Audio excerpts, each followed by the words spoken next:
100 to 102 Today FM. To get in contact, 53102. Mr. Paul Gill joins me in studio. Paul is a hypnotherapist, psychotherapist, and of course the author of the definitive Book of Dreams. You can check him out on paulgill.ie. Paul, how are you? I'm very good, Fergal. It's good to be here.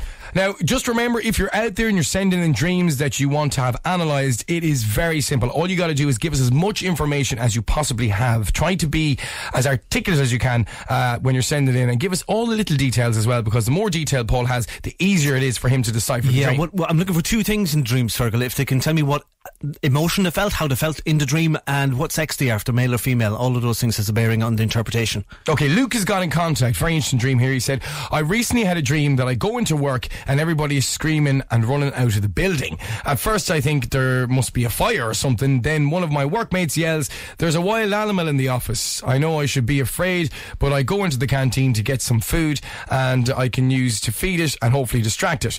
I get a packet of chocolate biscuits, and as I exit the canteen, there's a large grizzly bear standing on its hind legs in front of me. I throw the biscuits at him and run. Mad or what? That's Do you know what that is, Fergal? That's a bear with a sore head. Somebody grumpy in the office. Maybe the boss, because it's like a wild animal being loose in the office, but yet the dreamer should be running in the same direction as at colleagues times, are running. Paul, you know, I can be like a wild animal running loose in the office. I mean, let's call a spade a spade. But don't we use that expression, somebody is like a bear with a sore head in the office? And like a bull in a china shop. Yeah, and notice what the dreamer does to appease this creature. It doesn't get a taser gun, but gets a packet of chocolate biscuits. You know, the way chocolate can make you feel better. It creates the feel-good hormones in the brain, the dopamine, the serotonin, all of that. And then the dreamer refers to the bear as he. So it's a male, maybe a boss figure in work. So it's somebody, a boss figure in work who's very grumpy.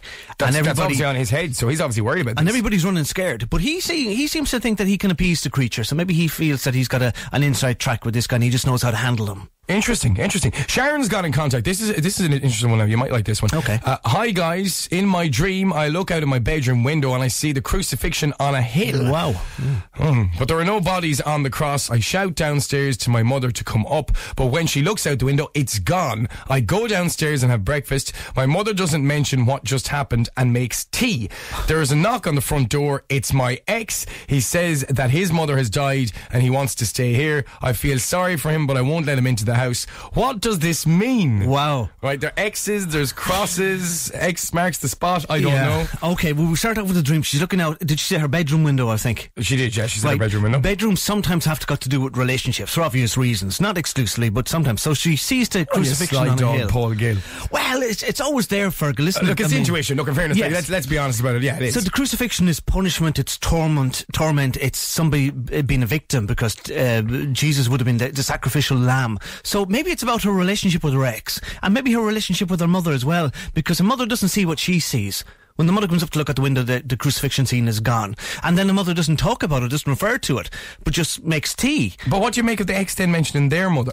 You see, it's got to do with the relationship that the dreamer has with her mother too, and maybe that is not good. And maybe it's terminal, maybe it's ill, maybe it's dead, because her mother should be talking about this extraordinary thing, but she isn't. And her mother probably never talked to her about the breakup with her ex either.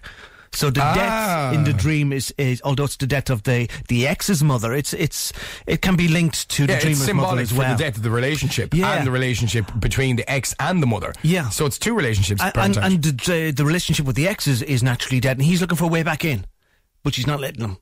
And that's the key thing. And would you say that this is probably what is happening?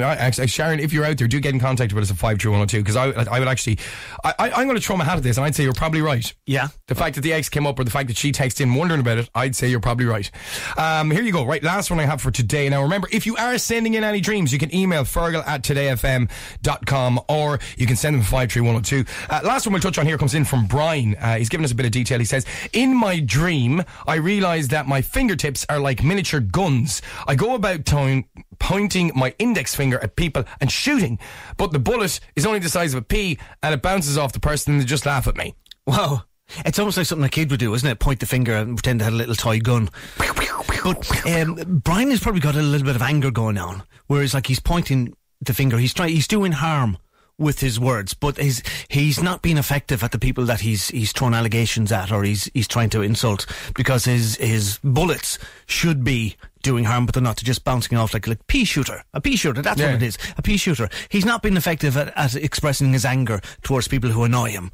That's the thing. So his fingers, and literally like, he has it within his own hands to do harm with these people in his life, or maybe to do good as well. So he's angry, but it's not been effectively expressed. I would say in his own head at this moment in time that he's probably in a bit of a destructive place. The fact that he would have a dream about this. And we don't know what age he is too. I reckon he's probably on the younger side.